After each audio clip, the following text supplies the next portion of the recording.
اللہ کے حکم اور نبی کے طریقے پر چلتے ہوئے ہم آپ کی بیٹی نور کا رشتہ اپنے بیٹے روحان کے لیے مانگنے آئے ہیں۔ نور، تمہاری کیا مرضی ہے بیٹی؟ مجھے روحان بہت پسند ہے بابا۔ تو پھر اللہ تمہیں خوش رکھے بیٹی، تمہاری زندگی میں کوئی رکاوٹ نہ ہے۔ اللہ تم دونوں کو ہمیشہ خوش رکھے بچوں۔ ارے کیسے پسند نہیں آئے گی، جنت جیسا منظر ہے یہاں تو۔ زینب اسلان صاحبہ، ہماری شادی یہی ہوگی۔ ارے ارے ارے، خیال کریں آپ لوگ۔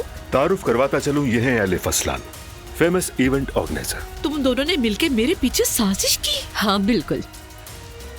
عمر صاحب سے ملنا ہے۔ میں نے تم سے غائب ہونے کا کہا تھا نا۔ آپ کے دیے ہوئے پیسے ختم ہو گئے، بس یوں سمجھ لو کہ اب میں مشکل میں آ گیا ہوں۔ اب تمہیں مجھ سے ایک پیسہ بھی نہیں ملے گا۔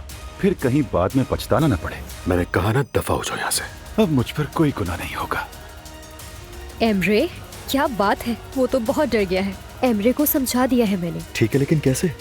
جو رقم اسے چاہیے تھی وہ میں نے دے دی، اس سے وہ ویڈیوز بھی لے کر ڈیلیٹ کر دی۔ اب تم بے فکر رہو، ہمارا تعلق بن گیا ہے، لیکن میں یہ نہیں چاہوں گی کہ تم دعا کو طلاق دے دو۔